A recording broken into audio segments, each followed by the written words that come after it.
بسم الله الرحمن الرحيم إذا السماء انشقت وأذنت لربها وحقت وإذا الأرض مدت وألقت ما فيها وتخلت وأذنت لربها وحقت يا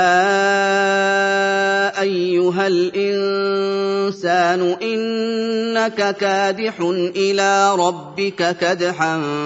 فملاقيه فأما من أوتي كتابه بيمينه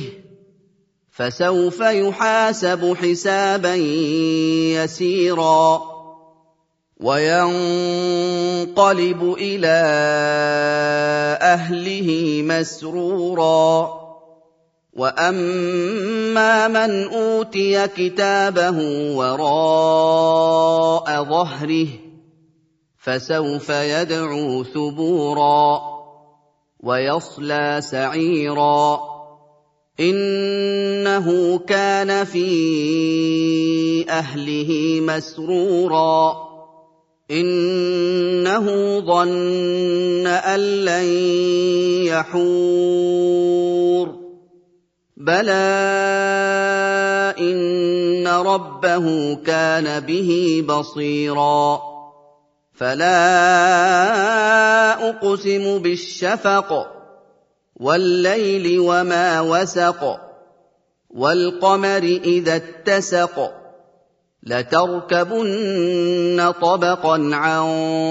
طبق فما لهم لا يؤمنون وإذا قرئ عليهم القرآن لا يسجدون بل الذين كفروا يكذبون والله أعلم بما يوعون فبشرهم بعذاب أليم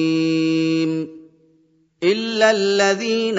آمنوا وعملوا الصالحات لهم أجر غير ممنون